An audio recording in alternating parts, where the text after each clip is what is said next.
Hey guys, I am back from the North American International Championships where I finished 26th place with Gardevoir. I played the same 60 card list as Henry Chow and Isaiah Bradner. Isaiah Bradner taking down the whole tournament. Huge shout out to him. I love him. He is my day one. We've been friends for almost 9 years now. Quite a long time, quite a lot of memories. Huge shout out to him for his win. Oh, well deserved. And 26th place is nothing to scoff at. We're going to go through my tournament run, my deck list a little bit, talk about everything. Hope you guys are enjoying it. Thank you so much, first and foremost, for everyone who came up and said like something nice to me this weekend. You guys are awesome. So let's talk about the Gardevoir list. Gardevoir list, a little bit spicy, right? Like you got the typical Gardevoir package. We went up to 4 Monkey Dory because we figured for both Mirror and Grimmsnarl, the Monkey Dory is just so important that you just can't really afford to prize one when you need to get 3 into play. So by having 4, you just have that option. Screamtail kind of deals with the board in a way that you need it to, as the only attacker you really need, because Gardevoir EX and Monkey Dories are just decent attackers in almost every other situation. Not having Drifloon is fine, except for Goldengo is a little bit of a scary matchup, and sometimes Raging Bolt can be a little bit spooky, just because you don't get that like crazy big swing turn with one prizers. Like at some point you have to go in with a GX and you have to hope that, or sorry, Gardevoir EX and hope that you don't just get popped, or like a Clefairy and hope you don't get popped. The core of Clefairy, Mew, and Pheasantipity is just way too good to not play. The supporter engine is fine. The boss, it was the inclusion over the second CC, just to have some more agency in Mirror and Grimmsnarl and Dragapult. Like all those matchups that want to play from behind on you, you now get some agency to work with. You have a ton of vessels, 2 Candy and 2 Evo, kind of splitting down the line how we want to play the deck. You can use the Evo package with Arvin to get up to your Gardevoirs if you need to. You can also go into the Candy if you could pop off a little bit earlier. I actually rarely use Rare Candy, and I will say that just on the basis of my games. The E-Switch was also a great way to get ahead or get back into a driving position in the Monkey War that was going on, because like a lot of these games do come down to how often you can use Adrenabrain and manipulate damage off of your board onto your opponent's board, or keep damage onto your board specifically. The Turbo Energize is the attack of the weekend. This card was specifically for Grimmsnarl, because in a lot of situations against Grimmsnarl, you basically want to get Monkey Dories up and running if they get a Frostlass up, because their board is going to be pretty bad in most situations where they're going to have like a Badoo in the active, Shaman on bench, Little Grim, Frostlass, and like 1 monkey slot. So if they go into the Frostlass, the moment they do that, all of a sudden now, if you have 3 monkeys and they have 1, you're dictating so much damage where like, oh cool, your little Morgrim is or Impidimp is on the board, let's get rid of that. And then you're putting so much pressure on their Monkey Dory, so you can even go on a play where you can like move all the damage on your board onto their Shaman and Screamtail their Monkey Dory, thus getting ahead by taking 2 prize cards. And then they have to come up with Grimmsnarl and hit into you, taking 1, or find like a boss or CC that turn to take 2 on Gardevoir. And then you can go back and respond by getting another Gardevoir into play, taking 2 more little guys, and you can basically race them in that capacity. And you can even smack into the active. Like one play I did quite often was use Mew EX with Genome Hacking to copy the Grimmsnarl's attack to knock out like an Impidimp on the bench, if they didn't go for like Frostlass or didn't put Shaman into play, because at that point their board is like completely like destroyed. They have only 1 Grimmsnarl to work with. Now this Grimmsnarl has to like take out the Mew X. Sure, I'm giving up 2 prize cards, but I don't mind giving them 2 in this position, because immediately I'm in a position where my like counter response is just how good my like I own you to 2 and I will blow up your whole board. Now I own you to 1, where now you need to find like a Candy Grimmsnarl combination, or like some combination of cards that is just physically impossible. The one charm was a little bit sus throughout the weekend, I will say, because I did hit a lot of Raging Bolts. That was like the only reason why. I don't think everyone else had that many Raging Bolts, but then the 7 Psychic and the 4 Dark was absolutely phenomenal in terms of how to play the deck. Didn't really feel like I was stretched for energy quite a bit. I had a lot of volume, and I could recycle like my Monkey Dories, my dark energies pretty easily. My stretchers could go towards things like Screamtail or Gardevoir pieces quite often, and I was just able to kind of cycle the monkeys in play as often as possible. And that's kind of just like what won me a ton of my games. So I'm gonna kind of just jump into my tournament report, I think, here. Let's go into it. Hopefully you guys are excited for the deck, excited for the list. I'm sure Isaiah and Henry will do some more like master classes or something for you guys. Let me pull it up on my phone as well. This is like really cool. Like Labs is really cool for doing all this, but I also want to like record my games accurately. So round 1, I go up against Eric Francis. Eric is playing Pult Zard. The first game is kind of just like, I'm nervous, I'm anxious, I haven't really played Gardevoir in a tournament in a long time, or this iteration at least. And Eric basically gets off to a pretty good start in game 1, and the game ends up coming down to pretty much the fact that I knew Eric's ace spec was Prime Catcher. So I was able to make him play knowing that Prime Catcher was gone and a boss was gone, basically Iona him super low, take out a Charmander that he had put down, take out the Charizard in play in the same turn with an attack on the Charizard and using Monkey Dory damage to move it onto the Charmander, and left him with only Dracloaks and a Dragapult basically. And at that position, like Eric needed to find like I think exactly boss to win game one, and he was unable to. In game two, Eric had like a super good start, and my start was really slow.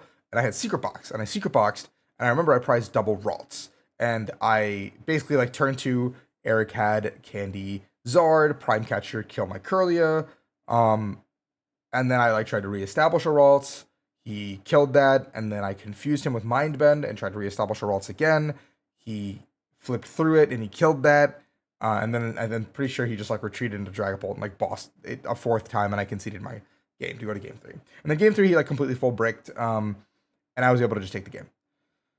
Round two I went against Thomas, who was playing Dragapult Pidgeot. But if you look at Thomas's list, like it's very cool like a pulp list now. Like if you look at Thomas's list, that you can see that he was playing straight pulp that really has no answer to Gardevoir. And so all like both games we played, like Thomas just really didn't get anything up and running. And he like gave me a town store to work with as well, because he was playing a tool heavy build with the EXP share, the sparkling crystal, the boards, all that stuff. The moment the town store hit the board, I was able to just like build up my board very simply and easily. And just once one Gardevoir was in play, this Dragapult deck can't answer it, given that the comp of the deck has no way to actually kill one Gardevoir EX. And all the damage they give me will stay on my board. No matter what happens, that damage is not like I get to dictate the damage for the rest of the game. There's no Badoo. There's only one Monkey Dory and one Dark. I have 4 Monkey Dories and 4 Darks. So this is like probably one of the best matchups I could have possibly asked for. And I was able to take a quick 2-0. I don't know my deck list anymore. Then I went up against Gabriel Perez Centeno. And I believe this player won the Mexico Special event last year. So game one, Gabriel has like kind of the board I mentioned, where like his board is like not the greatest. And I'm able to basically just like set up a play where like now that he has a Frost Ass in play, I have triple Monkey Dory, and I'm able to just like take his board like pretty quickly. Game two, it comes down to there's 2 confusion flips, and he flips through the first one and doesn't flip through the second one. I think that I needed one of them to be tails to basically have a shot in this game. And then we end up in a board position where it gets like a little weird at the end of the game, where like Gabriel is trying to say that I drew an extra card for turn, but I just don't even need to draw for turn because I have game on board by just moving damage to the Badoo that's on the board, and then just Screamtail sniping his Grimmsnarl. It's at 160.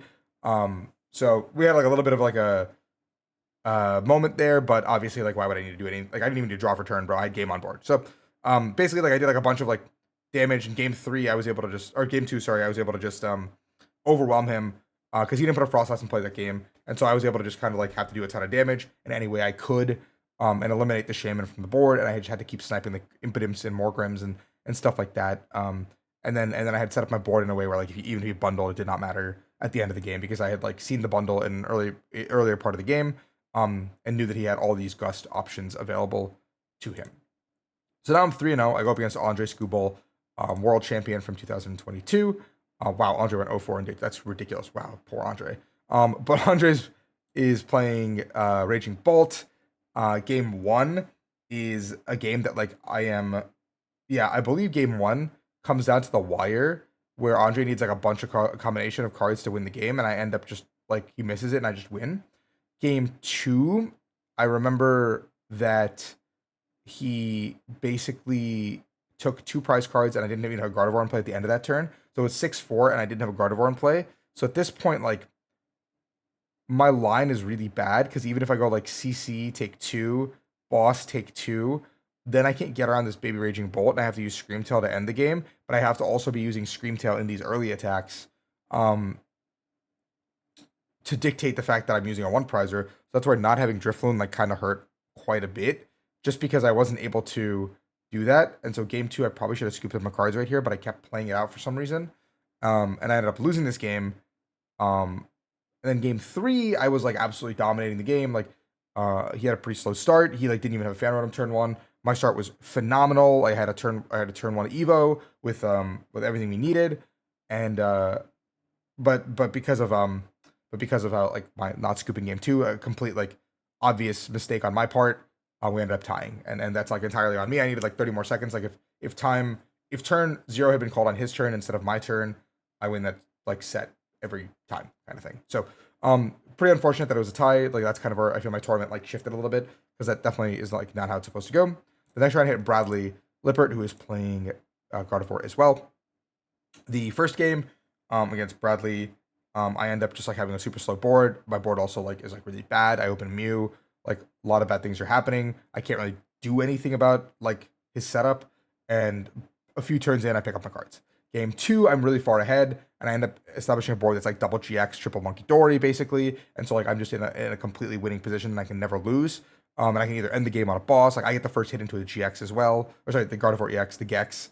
And so like I'm just in such a commanding position, but Bradley like plays the game out for another 10, 15 minutes, and I end up winning. So game three, there's like 7 or 8 minutes on the clock, and I'm like not entirely sure what's going to happen because Gardevoir Mirror is like very inclined to tie, but then Bradley full bricks. So in this process of full bricking, I'm able to basically just like take a ton of prize cards. Time gets called in a way that I am turn zero, which is really unfortunate. But then Bradley has an ion at him to 4, and he researches, and I think he believes if he finds one GX or Gardevoir EX, I keep saying that, I'm so sorry, then I can't win on time with my 1 attack remaining, with my damage. But he ends up, and he had 1 in discard already. I think a stretcher was gone as well, and he ends up whiffing the Gardevoir after a research and a Fez. So I got super, super lucky in this position to like squeak out a win here, with exactly enough damage to manipulate onto the board and take a knockout on the active at the same time. So I was able to accomplish exactly what I was trying to do there.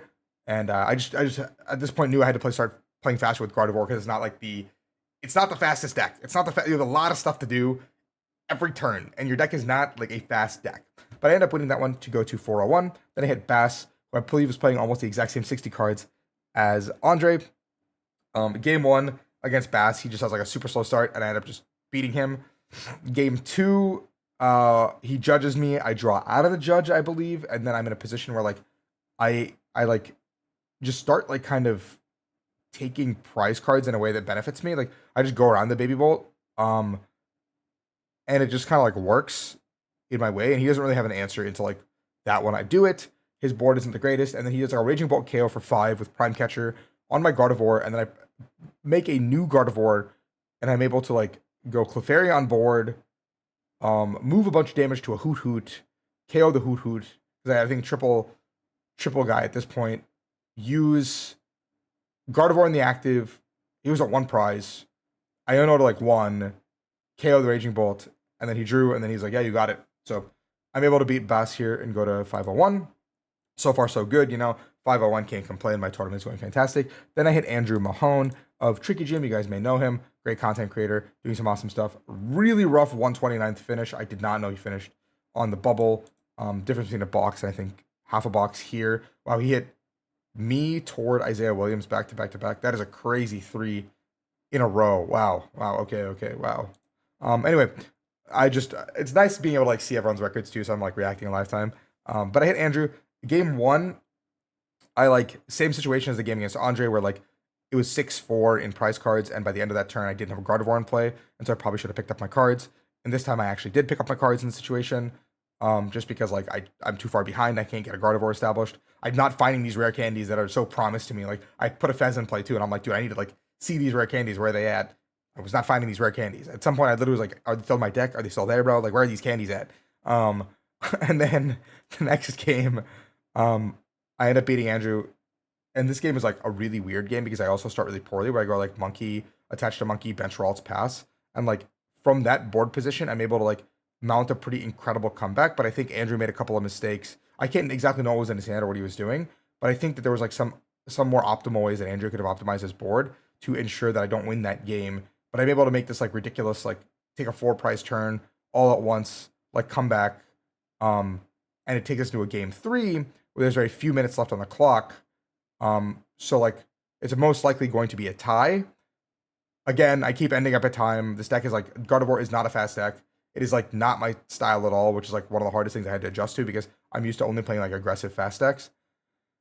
And I open Fez. Andrew going first on his first turn gets into a Raging Bolt EX on he opts second, blows up my Fez, has an incredible board. It's like Stadium in play, Latias Fez, like double Hoot Hoot, like Fan Rotom, Raging Bolt, and I just like look at it, I'm like, oh man.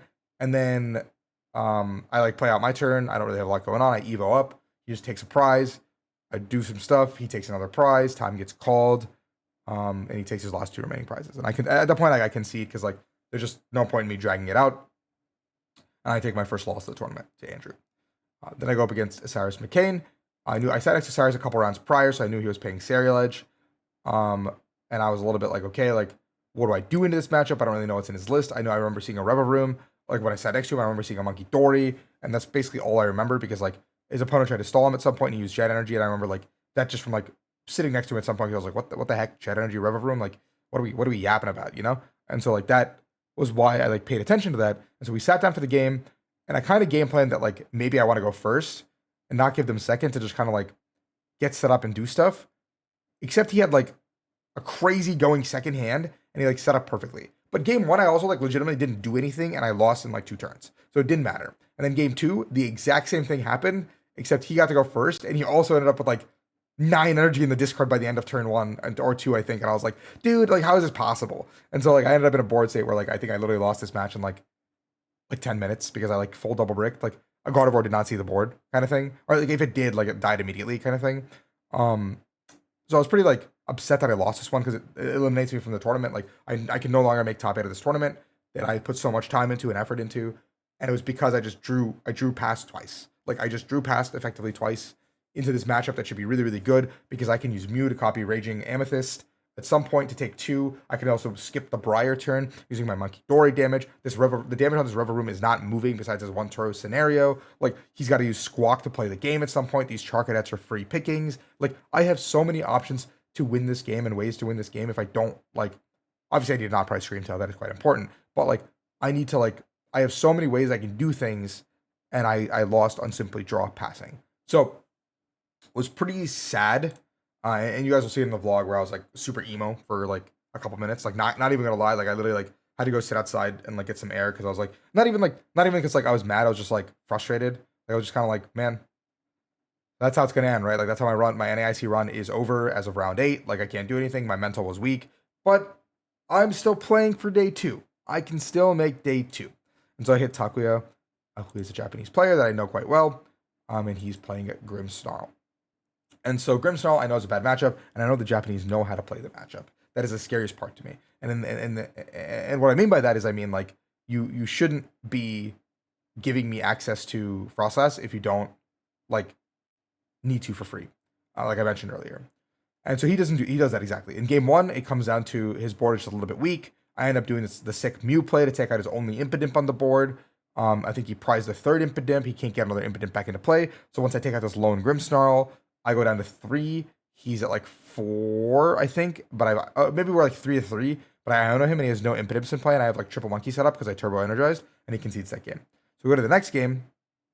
And he has a much better start. Like he has 2 Grimmsnarls in play. He has a rescue board on 1. His switch does hit the discard pretty early with a research that he has to do. So I know his switch is gone. His rod is gone. Like his first the research is like switch, rod, candy, I think are all gone on his first research. And maybe a stretcher. Like I think it was a pretty brutal research.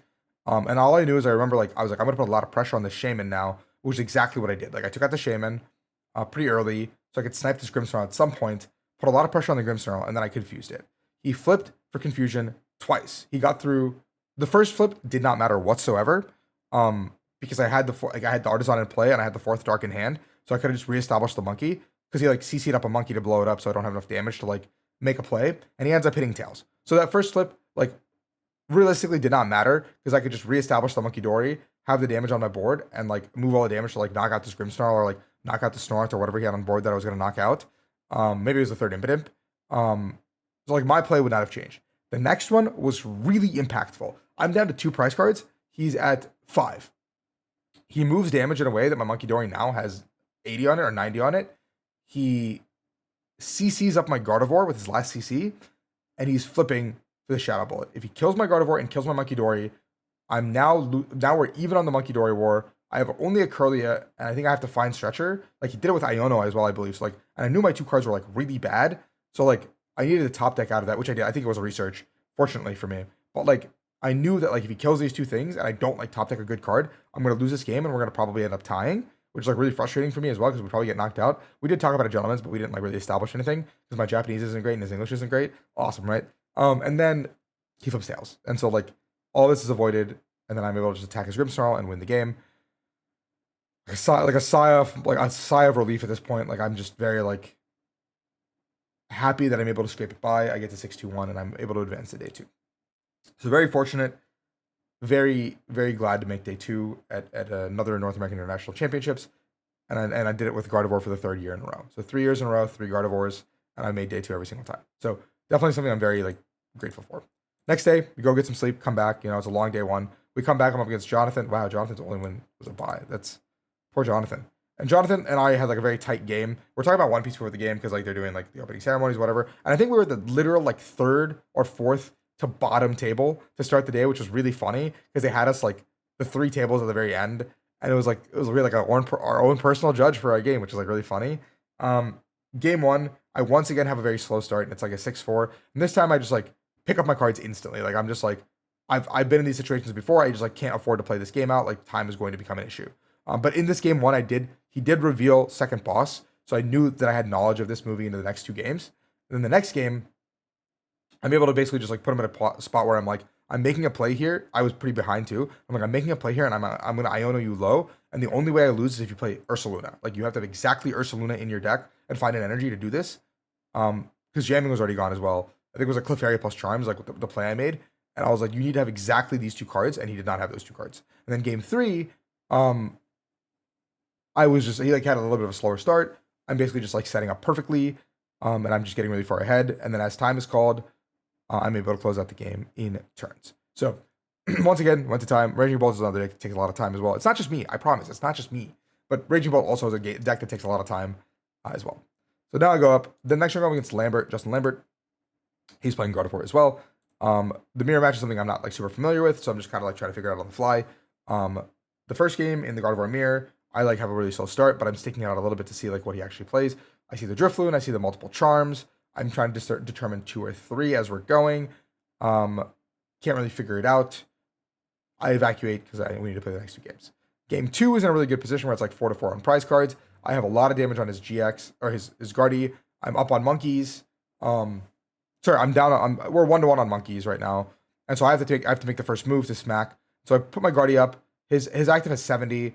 I move 30 to it from my Gardevoir that I just power up. I smack it. He goes to 290. So next turn, in theory, even if he moves 30 to my active and smacks me, I can go double monkey, kill his active. I had boss in hand. I was gonna boss up the other Gardevoir and just smack it. And and he had no other way to get Gardevoir in play. So at that point, I'm just like so far ahead on the Gardevoir like trade that I can't lose a game. So I can win now with Screamtail, or I can win with just my own GX again.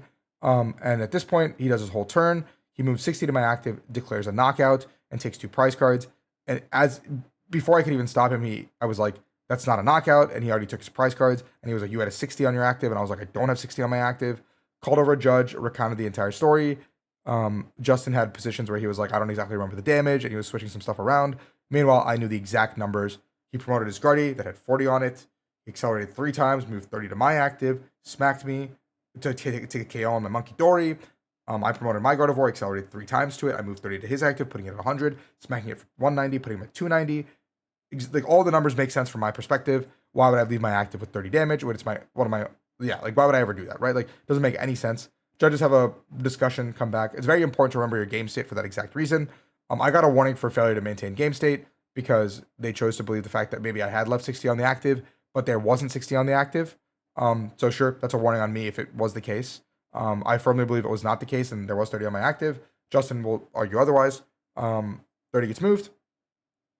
And then it's obviously a double prize penalty because the prizes were taken. And so Justin concedes game 2 pretty quickly. We're in a game 3 scenario. Now Justin is full bricking. It's not going great. We end up getting to a position where I'm kind of bricking actually. Like I'm bricking in game 3. It's really frustrating. And we get to a board state where like there's both players have a Screamtail on the board. Both players have a Mew with a Charm on the board. And Justin has 2 prize cards. I have 2 prize cards. And I think all of our Gust besides my 1 boss is gone. And I'm not saying a word. I see that on Justin's board, he has the game by moving double Monkey Dory damage to my Mew and using my Mew, or just powering up his Mew fully and copying my Screamtail to kill my Mew. He starts his turn by moving all the damage to my Screamtail to KO it. To go from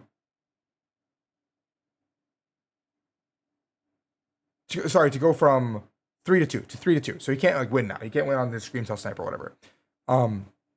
And I remember I let out not a sigh of relief, but I was very stoic in that moment. And then I pushed up the Guardy EX. He does his whole turn, and then he passes, choosing not even to attack into my Gardevoir EX because I had a bunch of monkeys established. Go into my turn. I go through the motions. I think he passed with a Scream Tail active even, but so I didn't even need the Gust, but I was basically able to just go into the Mew, copy the Scream Tail, snipe his Mew EX, and end the game on turn 2, which was I was turn 2, so he got one more turn. So he was just confident that if he pushed up Scream Tail, that I would have no win condition, besides finding exactly boss's orders. But that opened up the door for a win condition for me, and I'm like that probably was like not a deserved win, but I saw it and Justin did not in the moment, so I was able to take that win and go up 2-0 on the day. The next round, I go up against Jonathan Sharpling, who is playing Eevee Box. Game 1, Jonathan opens his Eevee, his Boosted Evolutions Eevee, and just passes, and I kill it. Game ends. So just a really unfortunate break from Jonathan. Game 2, I have a terrible start, so I have to attach to Monkey Dory and Turbo Energize 2 energy to Mew.